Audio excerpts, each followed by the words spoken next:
dia pessoal. Hoje a gente vai comentar sobre esse livro incrível, que é um dos meus favoritos da vida, que é o Kira Kiralina, do Panayit Strat. Já relembrando, como sempre, no início do vídeo, se você gosta dos meus vídeos, deixa like, se inscreve, ativa o sininho, comenta aí sugestões de livros e o que vocês acham dos meus vídeos, enfim. Vamos começar. Eu reli esse ano o Kira Kiralina, porque ele foi um livro que eu li há bastante tempo, mais ou menos 2 anos que eu li.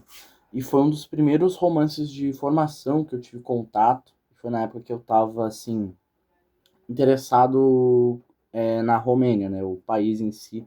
Eu comecei a pesquisar, estudar sobre história, a política e a cultura do país. E eu fiquei bastante fascinado. E eu acabei entrando em contato com este livro aqui.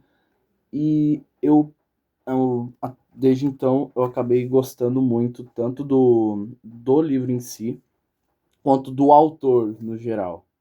Além de Strat não é um autor muito conhecido. No geral, a literatura romena não é muito difundida, assim, no geral. Acho que a coisa que a gente mais teve, assim, que tá o meio mais forte literário atualmente da Romênia é o Mircea Catarescu, que é o autor do Nostalgia, e o Solenoid. Inclusive, ele concorreu ao Nobel do ano passado, se bem me lembro, ele perdeu pro Laszlo com o Satan Tango, mas eu esperava muito que ele ganhasse.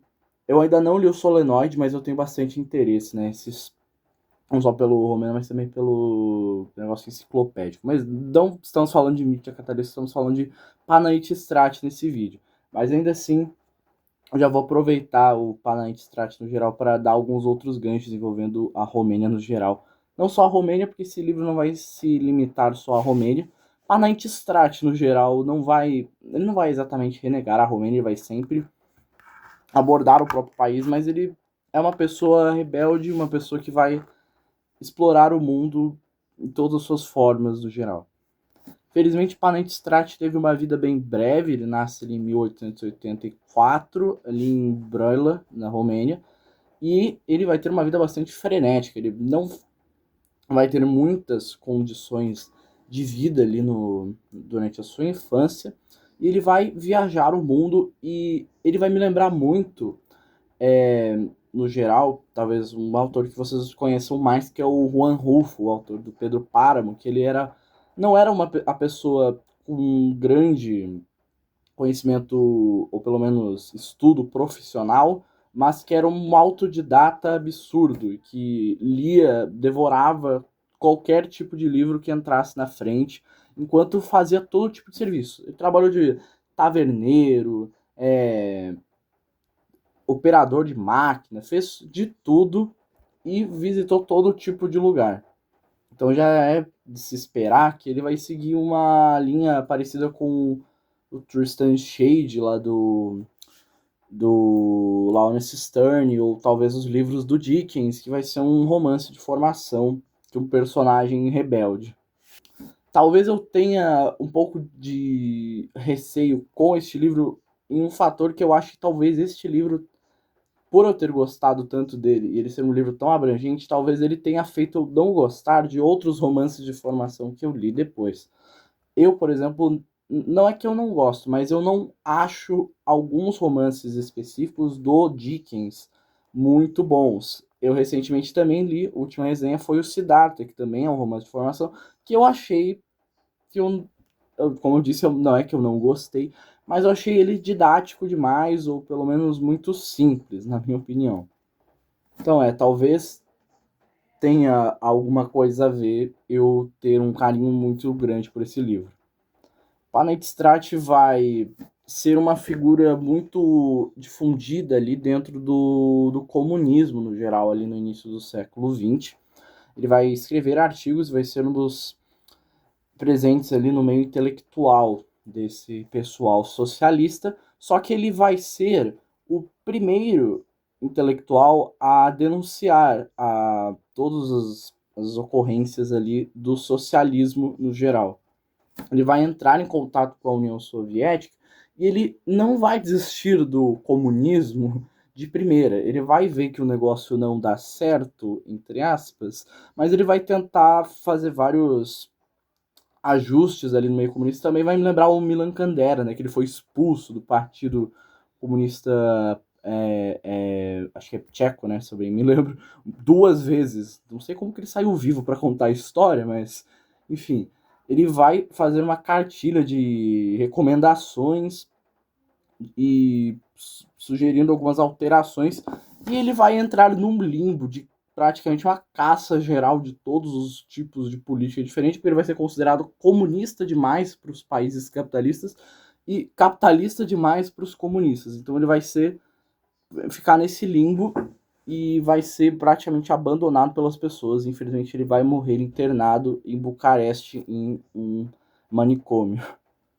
E se eu bem me lembro, existe uma edição assim que é Lost Media que eu nem sequer me lembro da capa direito, que é um livro dele, que é considerado um dos primeiros manifestos contra a União Soviética. Talvez ele perca, provavelmente, para o Nós, do Yevgeny Zamyatin, que eu também li esse ano, principalmente porque o Zamyatin era russo, mas ele é uma das figuras mais lembradas só nesse meio.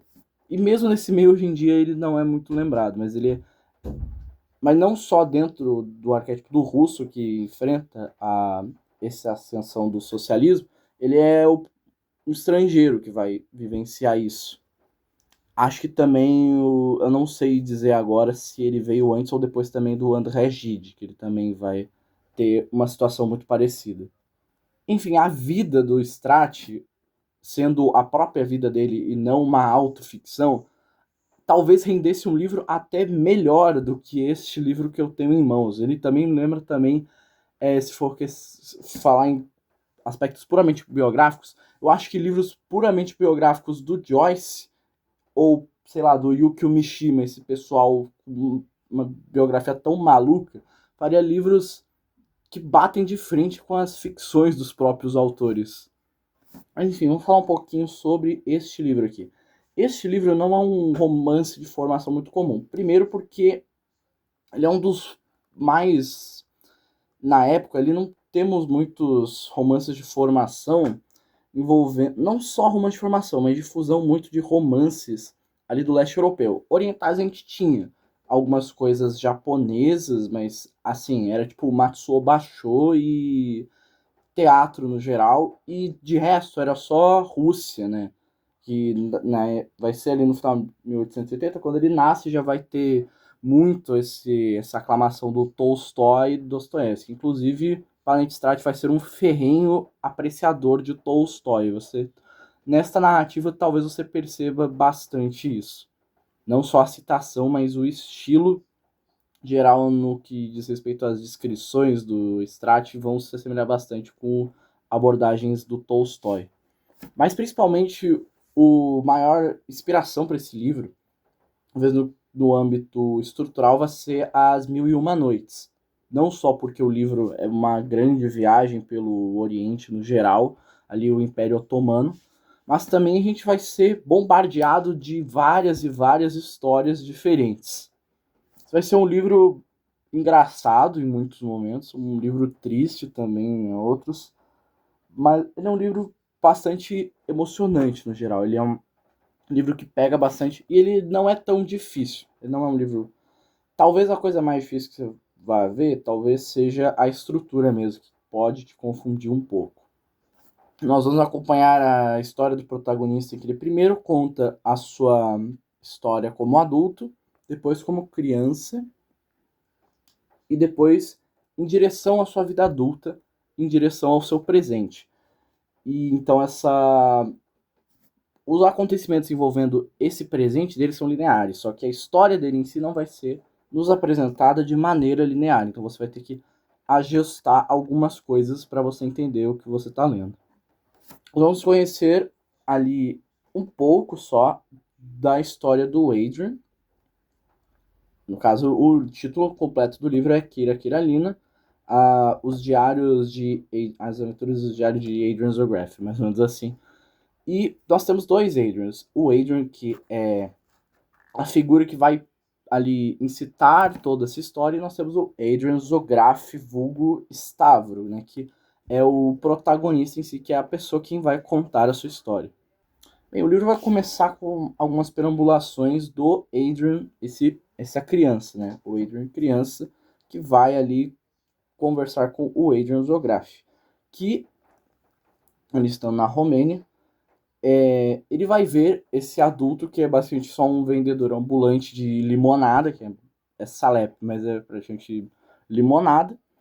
E eles vão ter algumas conversas entre si. O Adrian Zograff não é uma pessoa muito assim amada pelas pessoas da cidade, por ele ser considerado um trambiqueiro. Assim, na Romênia, trambiqueiro é algo que você geralmente reclama, né? Porque vai ter toda a cultura ali do ciganismo. Tem até um episódio muito cômico no livro envolvendo ciganos e toda essa desconstrução da pilantragem, mas ele não é um pilantra. Inclusive, a gente vai ter o termo sempre referido a ele como eles vão dizer aqui, que é o vigarista honesto. É aquela pessoa que, humana, dá para dizer. É uma pessoa humana que vai tentar, o máximo das vezes, fazer as coisas certas. Mas se forem necessárias outras medidas, essas medidas serão tomadas. O Adrian, essa criança, tem ali umas rixas com a família e com a mãe. Ele vai ter um amigo mais velho que ele se inspira, que é o Mikhail. E basicamente ele fica muito impressionado e admirado com o Adrian Zograff. Ele vai ser referenciado assim no início. E bem, ele ajuda ali o Zograff nos seus trabalhos, de vez em quando a mãe deixa. E vai chegar o momento que o Adrian Zograff vai querer ir para uma vila, para uma vila não, né? Para um bazarzinho, se eu bem me lembro, na Turquia, e vai convidar ali o Mikhail e o Adrian a ajudá-los no seu serviço. E os dois querem, o Mikhail ele é um pouco mais contido e mais racional e menos impulsivo, e vai pensar melhor no seu próprio futuro, mas ambos querem sentir o gostinho da liberdade. Então os dois vão ir junto do Adrian Zograff para essa empreitada. Eles vão ali parar uma estalagem, vai ter muitos episódios cômicos. Tem uma coisa que eu acho muito boa nesse livro, são os diálogos. Os diálogos do livro são muito divertidos, muito descontraídos, mas também quando precisam ser incisivos e tristes, eles também vão ser. Ele tem um humor bem Tristan Shade mesmo, só que eu não diria que ele é... Eles têm muita diferença porque ele é bem mais direto, ele não tem toda a metanarrativa absurda e muito forte que tem o Tristan Shade. Eu diria que é o mais próximo que tem desse livro seria o Tristan Shade, só que ele é bem menorzinho, ele é bem direto. Palante Strat, ele, além de escritor, ele era conhecido muito como um contador de histórias. Ele muitas vezes não escrevia tudo que ele sabia, e sim passava oralmente. Diziam que ele era uma pessoa excelente nesse negócio de tradição oral e muito espontânea nesse sentido. Então, a gente também às vezes se pergunta se muito material, assim, muito, como é que eu posso dizer, prolífico, não pode ser perdido porque ele preferia contar ao invés de escrever. Claro, ele vai ter muito esses negócios, contar também e fabular, esse tipo de fábulas, muito negócio oriental e também ali os seus romances russos que ele gosta tanto. E já tem uma desconstrução assim logo no começo, que tem esse negócio dos dois Adrians, só que logo depois a gente já vai se apresentar ao próprio Stavro. Então você pensa, o Stavro é um protagonista, só que quem apresenta toda a história dele é a própria escrita do nosso Adrian. O Adrian vai relatar os seus encontros com o Stavro, de como ele conta a sua própria história. E também todas as circunstâncias que levaram o Adrian a encontrar o Stavro. Devido a essa confusão de nomes, também já dá para pensar assim se não tem algo meio metafísico entre os dois, se não tem uma conexão de repetição ou de espelhamento entre os dois. E daí, logo nisso, tem uma parte muito boa que o Stavro basicamente continua extorquindo um cara que ele fornece ali alguns produtos para ele, tipo limão e açúcar. E bem, o próprio Adrian fica falando que o Stavro não é uma má pessoa, mas ainda tem aquele negócio de tirar vantagem. Daí logo depois dele conseguir fazer um fiado, já tem uma conversa entre os dois que começa assim. E o comerciante, avaro, mas conhecedor dos homens, fazia fiado, com um aperto de mão seco como sua vida. Lá fora, com a mercadoria debaixo do braço, Stavro dava um jeito de fazer trocadilhos, dar uma palmada em algum vago conhecido e pular com uma perna só. Eu enrolei, Adrian, eu enrolei, sussurrava no ouvido do jovem. Mas o que é isso, Stavro? Protestava Adrian. Você não enrolou, você vai pagar. Sim, Adrian, vou pagar se não morrer. E se eu morrer, o diabo quem o vai. Se você morrer, é outra história. Mas você disse que o enrolou. Isso significa que você teria sido desonesto. Talvez eu seja. Não, Stavro, você quer me enganar. Você não é desonesto. Stavro parou bruscamente. Empurrou o companheiro contra uma paliçada e, retomando por um instante sua imagem, temor e dominação, bufou no nariz de Adrian. Sim, eu sou desonesto. Infelizmente, Adrian. Sou muito desonesto. E, dizendo isso, fez menção de continuar andando. Mas Adrian, tomado por uma espécie de pânico, agarrou a lapela de seu paletó e, segurando-o, gritou com voz sufocada. Stavro, fique. Agora você vai me dizer a verdade. Vejo dois homens em você. Qual deles é o verdadeiro? O bom ou o velhaco? Stavro se debateu. Não sei. E desvencilhando-se brutalmente das mãos de Adrian. Deixe-me em paz, gritou, irritado. Depois, um pouco mais longe, pensando ter magoado o jovem, acrescentou. Eu lhe direi quando você deixar de cheirar a coelhos. Desde então, não voltaram a ver-se. Stavro percorria as feiras entre março e outubro. Durante o inverno, vendia castanhas assadas. Deus sabe onde. A Braila vinha apenas se abastecer. Então, eles têm esse conflito entre os dois, que você vai começar a ver o complexo de várias coisas que formam a personalidade do Stavro por conta da sua vida, e ele vai, por ele ter praticamente a vida toda vivido ou como um fugitivo ou como um oportunista. Resolvido esse conflito, eles vão lá viajar e param numa estalagem. Ele, o Adrian e o Mikhail. Daí vai acontecer um episódio que eles estão ali dormindo e basicamente o, o Stavro ele vai ver o Adrian dormindo e vai ser, digamos assim, um pouco íntimo demais com ele. Ele vai, sabe, dar boa noite, fazer carinho na cabeça, coisas assim. E nisso o Mikhail vai ficar, mano, por que você está fazendo isso? O que eu estou vendo aqui? O senhor diz perversão, violência, vício e pensa me esmagar de vergonha. No entanto, eu tinha acabado de dizer que sou desonesto. Isso é que é pior, porque com isso entende fazer mal conscientemente. Mas perversão, violência, vício, meu bom Mikhail, isso acontece todos os dias ao nosso redor. Ninguém se revolta. Já faz parte das leis, dos costumes. Tornou-se regra de vida. E eu sou um dos aleijões dessa vida perversa. Tudo na minha vida foi perversão, violência e vício. Isso quer dizer que eu cresci sob o alento dessas calamidades. No entanto, eu não tinha inclinação para isso. É lamentável ser obrigado a falar a contragosto, mas aproveito que ainda estamos no escuro, como no reino das toupeiras. Não é para me defender que quero falar. Para mim tanto faz. É para que eu, o minha moral, possa dar uma lição de vida a vocês. São pessoas morais, sobretudo a você, Mikhail, que não conhece a vida totalmente, como acredita conhecer. Responde o Stavro a essa questão. Então, a princípio, se faz parecer de que Stavro vai se utilizar de sua vida e também de seu meio e todas as suas experiências para justificar atos duvidosos. Mas lembrando assim, se considerar a data em que tudo isso é escrito, dá para ter ali mais ou menos uma estimativa de que seria até mesmo antes do início do século XX. Então, você consegue imaginar as condições complicadas em um país desenvolvido, como por exemplo a França, que o próprio Panettistrati vai fazer sua obra em francês. Imagine a Romênia, um país do leste europeu, largado às traças, em que basicamente também sempre foi alvo de absurdo preconceito do seu povo e suas tradições no geral. E logo em seguida, para dar a par um pouco dessas experiências do Stavro, ele vai contar a história de seu casamento. Ou melhor, do desastre que foi o casamento dele.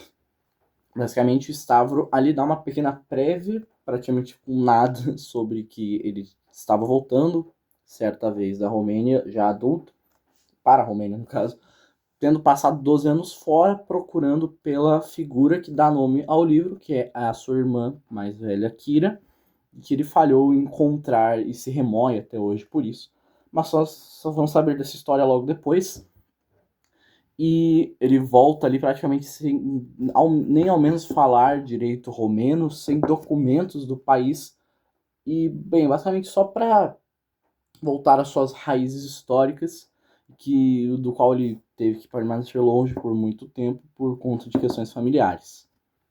E já estabelecido melhor no país, ele acaba conhecendo uma bela dama, sendo filha de um dono de taverneiro, e acaba não dando exatamente uma paixão nele, o contrário, na verdade. No início dá uma certa repugnância entre os dois, mas tendo ali gostado dos vinhos do local, ele começa a interagir com a moça. Ele acaba criando uma certa afeição pela Tinkutsa, não tanto pelo amor, por assim dizer, mas tanto pela própria família que ele se aproximar, por achar ele rico. Ele só era um comerciante com certa quantia de dinheiro, e ele acaba não recusando muito, até dizendo porque os dois irmãos dela eram carrascos, e daí a família é a seguinte: o pai é um completo alienado que, se vê uma oportunidade de dinheiro, pega. Os dois irmãos seguem a mesma onda do pai, só que são burros pra cacete e não tem mãe. É uma tia praticamente omissa ali que compõe a família, termina a família. Tim Kutza acaba se apaixonando por Stavro, que bem, não se chama Stavro, ele fica com um nome romeno, ali para poder se passar ali no país. Acaba ficando impressionada e admirada com as histórias que Stavro acaba contando, sendo ali um contista de histórias oral, assim como Panayoti Strati. E às vezes é muito interessante se perguntar se tem algum fundamento, às vezes não só real, mas em si biográfico de alguma coisa envolvendo o Strati, porque Stavro vai ser, de certa forma, um alter ego literário do autor. Então nós vamos ter um papel de Mil e Uma Noites aqui, em que basicamente o Stavro vai sair contando histórias e histórias para Tim Kutza. A gente vai ter uma história, por exemplo, de quando ele conhece um romeno ali numa feira que tem. Ele faz um jogo em que as pessoas não têm como ganhar, e ele sai trambicando e roubando as pessoas. E daí, um belo dia, o cliente acaba ficando bravo porque ele gastou ali para conseguir naquela aposta daquele jogo mais dinheiro, o dinheiro que era para dar coisas para a esposa. Se eu bem me lembro, acho que era um cavalo, imagino. Ele até aceita ali remediar as coisas com o cliente, porque o Stavro tenta ali amenizar o Trandafir, que é o nome. Daí eles ficam usando, mano, o Trandafir olha pro cara, você é um romeno e vende o... Não, não era um cavalo, era aliança para esposa. Aliança para esposa. E o cara fala, ó, você é um romeno e você vai vender os seus animais para comprar coisas para sua esposa? É só roubar. É praticamente isso que ele diz aqui. Lembrando, só para forçar aqui, que romani, ou vulgo cigano, e romeno são coisas bem diferentes.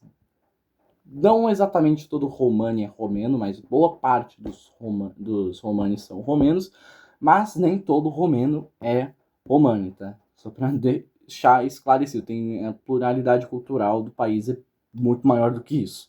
Mas sim, tem essa difusão de status social, esse extremismo,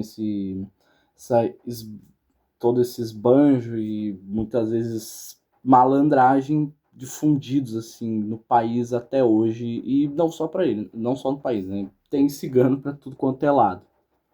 Basicamente, ele, após algumas histórias, a gente tem um avanço ali, basicamente a família começa a pressionar e tentar fazer com que a Tinkutsa e o Stavros se casassem. Daí tem um episódio que eu acho que é um dos mais engraçados do livro, que é uma história envolvendo o arcebispo de Bucareste e o seu cocheiro. Eu vou ter que ler essa parte porque é muito engraçada, vai tomar no cu.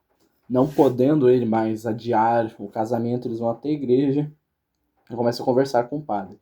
Se o senhor quiser fazê-los trabalhar mais depressa, só há um meio, padre. Eles estavam ali falando sobre os lavradores, cavalos em geral. Qual, filho? Qual seria o meio? É blasfemar feio, blasfemar como um cocheiro. Ah, não podemos blasfemar, é pecado. Sim, é pecado, claro, concordei, mas já foi absolvido pelo arcebispo de Bucareste, sempre que em circunstâncias nas quais não se possa fazer outra coisa. O Pope assumiu um ar cético, mas com assistentes gritaram: Como? Diga, como? Conte-nos. Pois bem, vejam como. Um dia, o arcebispo de Bucareste tinha de ir a uma cidade onde sua presença era necessária a uma cerimônia oficial. Mandaram vir a melhor diligência, e sua santidade subiu, mas o cocheiro do veículo ficou muito descontente, apesar da bela gorjeta que o esperava. É que, como todos nós sabemos, um cocheiro não consegue conduzir os cavalos sem os blasfemar. Para ele, girar o chicote no ar e blasfemar é mais imprescindível do que a própria gorjeta em si. E o cocheiro do arcebispo fazia jus ao nome. Temendo os castigos do grande prelado, o coitado mordia os lábios e guiou como podia durante 3 horas de estrada, mas, chegando a um local em que era preciso passar um val, ele parou de chofre, sufocado e vermelho de raiva como um lagostim frito. Abandonou as rédeas dos 4 cavalos e ficou à espera, decidido a reivindicar seu direito a todo custo. O arcebispo impacientou-se e, depois de algum tempo, pôs a cabeça para fora da portinhola, perguntando o motivo da parada. O cocheiro tirou o gorro e explicou humildemente. É que, veja bem, reverendíssimo, os cavalos estão acostumados com as blasfêmias dos cocheiros, e, como não pude blasfemar, dada a vossa santa presença, eles deixaram de me reconhecer e estão se recusando a entrar no val. O arcebispo recomendou: grite para eles, meu filho, hihihi, cavalos valentes. O cocheiro malandro repetiu desenchabido. Cavalos valentes, mas os bichos não se convenceram. Não há outros meios além de blasfemar para fazê-lo seguir? Interrogou sua santidade, perdendo a paciência. Não, santo padre, eu garanto. Os cavalos só andam com aveia e blasfêmias. Pois bem, respondeu o metropolita, blasfeme então e eu absolvo o pecado. O cocheiro saltou do assento, agarrou as rédeas, estalou seu interminável chicote e gritou com uma voz de aterrorizar os mortos.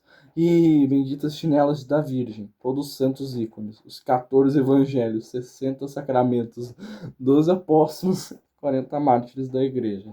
Ih, cavalos valentes, em nome de Deus e do Espírito Santo. Então é esse humor pastelão que, velho, ele é tão bem escrito e tão bem encaixado em tantas situações que você vai se pegar rindo de coisas tão toscas quanto essa, cara. Tem uma tradição que eu realmente admiro muito, tanto no Oriente como alguns países mais, ó, tipo, por exemplo, na literatura como a Irlanda. Tem o do, o do inglês é mais sem graça, né? Do inglês, assim, é difícil dar uma salvada. Mas também tem, acho que os franceses às vezes também dão umas 10. Mas é isso, essa tradição humorística é completamente descompromissada. Eu acho isso engraçado. Não à toa vai ter muitas, tanto no Oriente quanto nesses países, muitos manifestos envolvendo a aclamação do gênero da comédia como o melhor gênero de escrito de todos. Enfim, tanto enrascado nesse seu casamento, ele acaba aceitando. E bem, casados, aparentemente tudo certo, só que, assim, início dos nem início do século XX ainda, no interior da Romênia, você espera o quê? Você espera tradições estranhas. Então, nós vamos ter, obviamente, que é comum, no caso a parte comum, a noite de núpcias. Porém, acrescentado a tradição de que, bem, quase todos os envolvidos no casamento vão querer, ou melhor, precisam assistir ao sexo de forma voyeurística, porque senão o casal vai ser amaldiçoado com má sorte. Agora você imagina a situação do Stavro, completamente inseguro. Só para falar com a pessoa, imagine para o sexo assistido. Então, pois é, como você pode imaginar, o cara vai ter um piripaque, não vai executar a tradição e vai ser completamente linchado pela família da esposa. Eles vão nutrir, obviamente, sentimentos. A Tim Kutza não vai ligar muito para isso, mas ele vai ser bastante mal visto por todo mundo. Então, que um belo dia eles decidem tentar fugir, mas bem, a família da noiva vai dar um jeito, um trato no coitado do Stavro, vai dizer que ele morreu, porque eles espancaram ele, jogaram ele, mas ele sai vivo, enquanto a Tim Kutza acaba atentando contra a própria vida. Então, pois é, você imagina que pro início do século XX você vê um homem, a partir de uma autoficção, expor o seu remorso envolvendo impotência sexual com mulheres, não seria algo muito comum. Stavro e Mikhail logo vão acabar, de certa forma, perdoando essa transgressão, que daí foi uma transgressão exatamente, foi algo muito supérfluo, mas que evocou tudo isso. E eles vão ali seguir o seu rumo para dessa, esse bazarzinho ali para eles venderem limonada.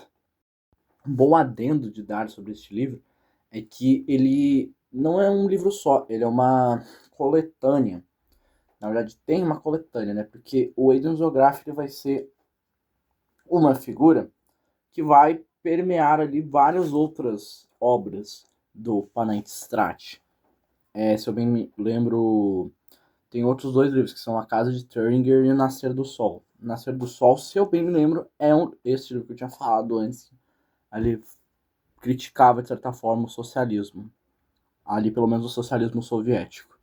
Mas, bem, foi meio que esse livro que deu a fama entre aspas, né? Deu o mínimo reconhecimento que esse autor merece, enquanto vivo, inclusive. Pois bem, os nossos personagens vão ali meio que voltar para o seu rumo, vão dar uma parada e o Stavro vai recomeçar, continuar contando sua história, mas voltando ali para o passado, mas exatamente para sua infância. Ele vai contar como, a partir de herança, sua mãe era uma pessoa com bastante dinheiro e não tinha falta de nada para eles, mas que o pai era, se eu bem me lembro agora, marceneiro ou coisa assim, marceneiro provavelmente, e batia na mãe por motivos de...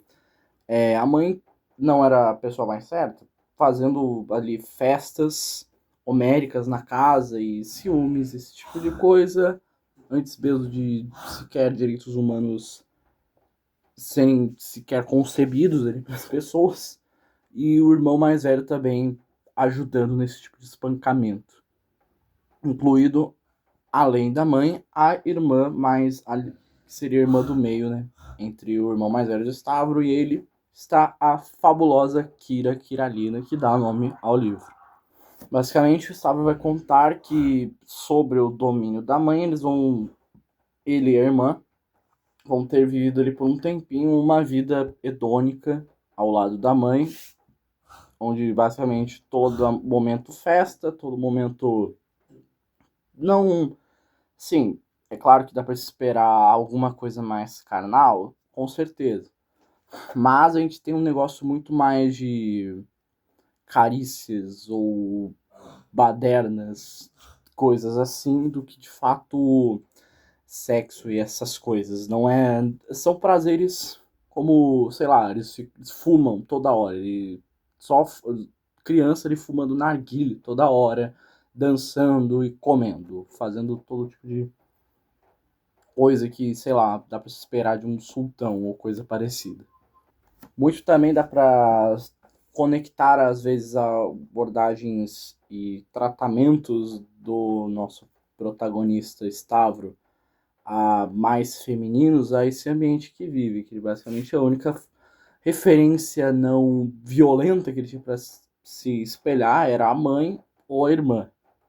E às vezes, talvez dê para ver um pouco de coisas meio, não vou dizer doentias, porque é feito de uma forma com uma licença poética que dá pra passar pano e que realmente não deixa, não explicita, nem deixa transparecer malícia ou segundas intenções, mas dá pra ver um grande ciúme do Stavro envolvendo a irmã e o maior, o grande tesouro de sua vida é a sua irmã mais velha, Kira. A gente vai ter mais histórias contadas de forma bem ali, muito a lá Mil e Uma Noites, das peripécias que a mãe, Stavro e Kira ali tramavam durante a noite, enquanto faziam festas e chamavam todo tipo de gente para festejar. E é claro que sempre culminava em espancamentos por parte do pai e do irmão, e assim Stavro vai conviver nesse ambiente paterno bastante violento, contrastado com essa vida luxuriosa que tinha com a irmã e com a mãe. Até que um dia o pai e o irmão chegam para arrebentar de vez, a banha espancada de maneiras hediondas. A irmã acaba se safando, mas é presa no armário. E eles levam o Stavro ali pro trabalho e botam ele para fazer trabalho braçal. O Stavro ele foge ali do local onde ele é levado pelo pai, volta, acaba salvando a irmã, mas a mãe tá completamente fodida e desfigurada. E, bem, ela de certo modo abandona eles e basicamente põe eles temporariamente sobre os cuidados dos tios por parte dela. Mais uma vez vem a confusão de nomes, porque assim, a gente tem o negócio de Stavro, o nome é estabelecido para voltar para o país. Adrian, como eles se referem ali como igual ao garoto, e o nome verdadeiro dele, na verdade, é Dragomir, que é um nome bastante comum na Romênia. Também a mãe vai ali fazer uma promessa dizendo que vai procurar algum médico de olhos, ou melhor, cirurgião plástico, para ajeitar a cara dela e, se possível, ir encontrá-los outro dia. E, bem, Stavro Dragomir vai tentar seguir por isso, junto com o que logo depois vai acontecer com a sua irmã. Bem, agora imagine pirralhos, dois pirralhos criados num mundo completamente fantasioso, caindo de cara de um ambiente completamente hostil, de interior, junto com tios que são ali, não caçadores de recompensas, mas assim, são andarilhos armados do meio desse tipo de coisa. Enfim, eles basicamente vão desejar que os tios se vinguem do pai e do irmão, vão ali encontrar com comerciantes, mendigos e todo tipo de coisa. Os tios eles vão se manter afastados deles por segurança. E bem, eles vão. No caso, eles acabam acatando esse desejo de vingança dos irmãos e se afastam deles por segurança deles mesmos. E eles começam a viver os dois sozinhos, indo em estalagens e conhecendo os campos. Certo dia eles também recebem a notícia de que um dos irmãos morreu. Acabou. No caso, eles, antes disso. Falei errado. Antes disso, eles tinham sido ido atrás deles e tinha dado o plano dado errado, né? E um dos irmãos morreu. Então, basicamente por isso, o outro tio acabou deixando eles sozinhos. E depois completou a vingança, né? Matou os dois, o pai e o irmão. E bem, a gente vai ter vários momentos de inocência e descoberta desses dois juntos. Eles reforçam os laços entre os dois. Eles claramente não têm nenhuma noção direta sobre dinheiro ou sobre perigos do geral. E eles começam a frequentar rios. E acaba que no rio próximo dessa laje onde eles ficavam, eles acabam conhecendo um cara. No caso, dá pra ver que é um maluco super rico. Não sei se o termo agora é sultão. Mas no caso, o primeiro foi o Dragomir, né? Ele ficou encantado porque ele era dono de balsas, ele adorava passear pelo rio. E ele tinha um monopólio de praticamente tudo ali. Ele vai dando viagens de graça pra Kira e pro Dragomir, só pra no fim, basicamente, ter sido tudo isso pra conseguir aliciar os dois. Nazim Efendi, se eu bem me lembro o nome do cara. Daí tem as últimas linhas do capítulo do segunda parte, né, que é o titulado Kira, que é a seguinte, assim: felizes, no auge da desgraça, lançamos-nos a seus pés, enlaçamos seus joelhos.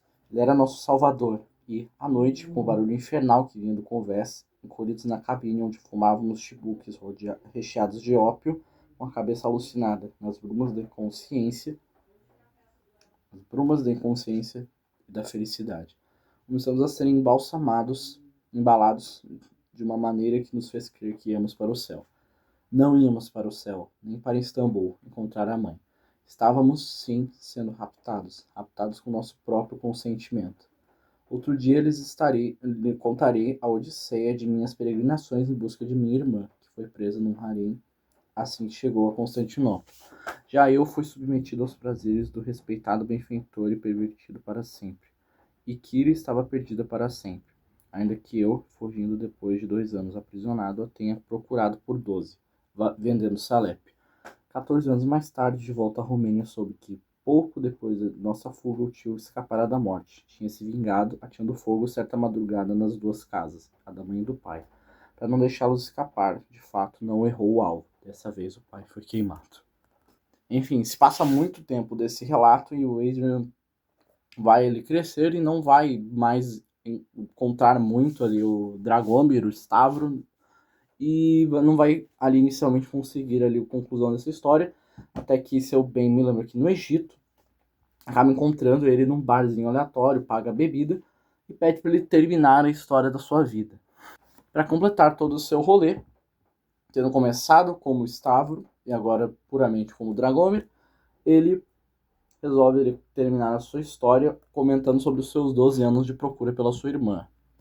Ele diz não saber como ele conseguiu fugir daquela embarcação em que ele permaneceu tanto tempo com a irmã e com naquele lugar. Então, assim, já dá para esperar o que foi feito do Dragomir nesse lugar.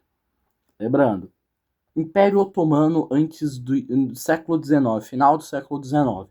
Não dá para esperar muita higiene ou muitos direitos de ser humano. Ele vai peregrinar, ele vai estar com aquelas roupas de sultão chiques, ainda que tendo escapado.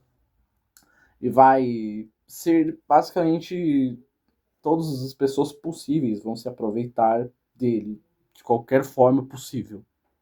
Ele vai parar em Istambul, né?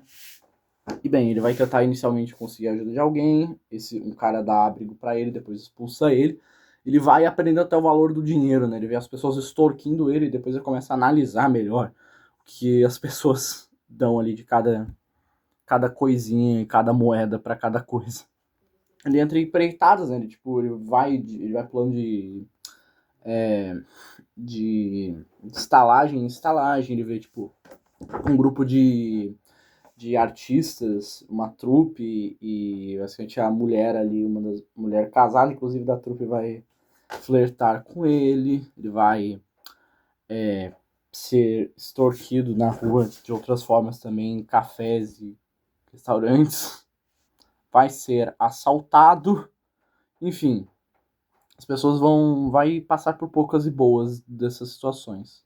Inicialmente ele vai até contatar a polícia, ele vai ser levado até um bey, no caso um cara também equivalente ao sultão, sabe? E um Mustafá, esse tipo de coisa.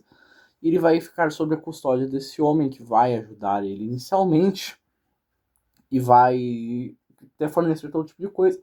Que vai, talvez, por um complexo parental, adoção ou talvez puramente obsessão, não dá para ter tanta certeza, mas esse bem não vai querer deixar o Dragomir sair de perto dele tão fácil. Ele vai basicamente dar outra vida de luxo para ele que ele não quer. Ele vai receber ajuda, mas não vai conseguir encontrar a irmã. Até vai ter um momento que ele vai cheirar, fumar, no caso, tanto narguilé, que ele vai entrar várias odaliscas no quarto dele, ele vai ter alucinações, enfim. Ele vai também rememorar esse negócio que ele passou no barco, vai fugir, para conseguir fugir, inclusive, ele faz até corrida de cavalo apostando pra conseguir fugir. E o cara dá tudo pra ele, dá tipo arma escrito o nome da irmã, o cavalo também dele, que ele ganha o nome da irmã.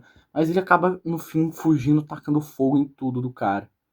Ou fundir, inclusive. Ele vai. Primeiro vai estar em Damasco, depois ele vai sair ali vazado pra outros lugares. Né? Ele passa pelo Egito também, depois vai pra Istambul, no caso.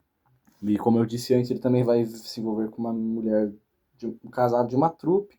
Vai se envolver exatamente, mas ele vai ter aquele outro das tentativas de aproximação e romance. Inclusive vai até dar dinheiro pro marido sair apostando adoidado. Daí ele também vai se hospedar em outra estalagem, ele vai também ter outra ocorrência meio complicada, né? O cara vai até falar que vai dividir quarto com um cara que vai explicar todo o negócio que ele não podia sair viajando sem documento e vai ajudar ele a fazer documento, vai conquistar a confiança dele. Um colega de quarto para no fim só ele vai ser assaltado e vai perder tudo. E basicamente sem esperanças, completamente abandonado, ele vaga, porém acaba vendo dentro de um coche uma mulher que ele acredita piamente ser a Kira. Ele segue ela, ele acaba dando numa mansão e ele já imagina se tratar de um harém de um sultão, talvez do próprio Nazim Effendi. Ele invade aquele lugar, tenta encontrar, mas ele é espancado, chicoteado e jogado para fora. Mais uma vez abandonado e desolado, Dragomir parece desistir, quase morrer, e ele vai ser salvo por uma figura completamente messiânica e super carismática e divertida, que é o Barba Yane, o vulgo Barba em romeno é Tio Yane. E a gente vai ver um ciclo se repetindo, né? O que o Dragomir fez junto do Adrian é o que o Barba Yane fez pro Dragomir. Ele acaba sendo uma figura paterna que acaba ajudando ele, e ele quem era o vendedor original de Salep. Por fim, a gente vai contar aqui ali as desventuras do Stavro, Dragomir, Adrian, enfim, Adrian Zograf. Eles vão ali ter muitas aventuras juntos, né? Inclusive, vai ser basicamente todo esse finalzinho aqui, histórias dos dois, antes, inclusive. Mas antes dessas histórias vai ter até um segundo acontecimento em que o Stavro vai tentar voltar para aquela casa para ver se aquilo está lá e ele novamente vai ser espancado, só que dessa vez ele não vai ser jogado para fora, ele vai ser mandado para uma prisão onde ele vai ser mandado para uma cela e você já imagina o que um adolescente uma cela com criminosos pode proporcionar. Ainda assim, o nosso queridíssimo Barbaiane não vai desistir do Stavro, apesar de todo mundo praticamente já ter desistido. E eles passam ali praticamente toda a infância e adolescência do Stavro juntos. E vão ser histórias deles. Eles vão, tipo, algumas de prejuízos de negócios deles. Outra que eles passam um tempo com uma senhora. E até fica com esperança do Barbaiane conseguir até ficar com a moça e o Stavro com a filha da moça. E as aventuras dele, a vida dele, até que, infelizmente, a gente vai até o final aqui. Vamos ver o Stavro Dragomir até os últimos momentos, no caso, até a morte do Barbaiane.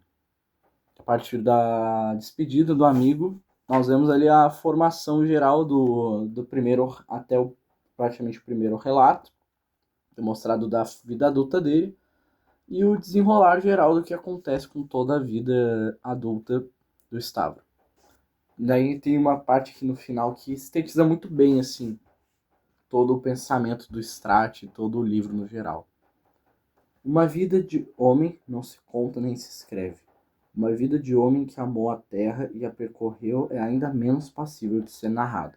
Mas, quando esse homem foi um apaixonado e, correndo o mundo, conheceu todos os graus da felicidade e da miséria, então, tentar dar uma imagem viva do que foi sua vida é quase impossível. Impossível para ele mesmo em primeiro lugar, depois para os que devem ouvi-lo. O encantador, o pitoresco, e o interessante da vida de um homem de alma poderosa, tumultuosa e ao mesmo tempo aventureira, nem sempre estão nos fatos relevantes daquela vida. É no detalhe que, com mais frequência, reside a beleza. Mas quem daria ouvidos ao detalhe? Quem o saborearia? E, principalmente, quem o compreenderia? E esse livro é quase todo sobre detalhes, sobre veredas. A gente vê, tem muitos personagens, inclusive, nesse livro. E é justamente muito, pelo que eu percebi dos outros textos que eu tive acesso do Strat, é isso. Ele vai pegando pedaços de histórias que ele ouve, ou pedaços da própria história em si, ele vai reimaginando, ou imaginando isso do ponto de vista dele e de vários outros. Isso não é algo individual, é claro, mas acho que ele faz isso muito bem. Esse paralelo também muito forte com as Mil e Uma Noites e outros romances de formação torna essa obra muito boa. É um livro divertido, por vezes, como também já falei, muito trágico. Não diria realmente que é um livro feliz, não. Mas ele é uma vida, com certeza é uma vida. Em praticamente 170 páginas, dá para quase destrinchar os paralelos de uma vida inteira que nem é do próprio Strat. Como dá para perceber, Adrian Zograff o Strat não é o Dragomir, e sim o Adrian, o nosso narrador, apenas o contador de histórias. Ele pega a história e a transforma nessa arte extremamente, essa prosa completamente magética e bastante precisa, muito bonita e muito descritiva também. Como eu disse, talvez esse acesso a esse livro tenha estragado a minha experiência com outros romances de formação, mas eu não sei, não decretaria que esse é um romance de formação absoluto, mas é um livro que tem um carinho muito grande no meu coração. E realmente é um livro que, tendo acesso, acho que um adolescente de 15 anos realmente sairia muito proveitoso desse livro. Talvez se eu lesse hoje em dia ele, eu não acharia ele tão interessante. Mas, inclusive, eu fiquei com medo de reler. Eu pensei, nossa, será que ele sobrevive a uma releitura? Mas sobreviveu e ganhou ainda mais no meu conceito. Sim, às vezes talvez eu exagere um pouco pondo ele no meu top 5, mas eu acho que é um livro que vale muito a pena ser conferido e tem muitas peculiaridades. É um livro bastante singular, como eu posso dizer. Espero que algum dia tenhamos mais escritos do Strat traduzidos para o português, especialmente porque isso aqui, livro não era para ser individual, a gente tem todo um coletivo das narrativas de Adrian Zograff. Então ter só esse livro aqui é realmente um trabalho incompleto. Esperamos algum dia, pela própria Carambaia, que a Carambaia sempre traz os autores mais diferentões, mais apagados. Quem sabe pela própria Carambaia ou outra editora aí faz a boa pra gente e traz mais Strat pro Brasil. Enfim, esse foi o vídeo, espero que vocês tenham gostado, me digam se vocês gostaram. Tem outros livros romanos para falar, mas esse aqui eu acho que é muito legal, um dos meus favoritos, talvez eu ache até o meu favorito ainda, para você começar. Pretendo falar de outros, tipo Herta Miller, talvez o Emile Cioran, mesmo não sendo o grande resenhador de filosofia do Booktube, mas enfim. Romênia é um país com uma literatura muito foda, espero que vocês confiram um dia. Enfim, nem falo no início do vídeo, deixa o like, se inscreve, ativa o sininho. E é isso, valeu, beijo, até mais. Obrigado pelo vídeo.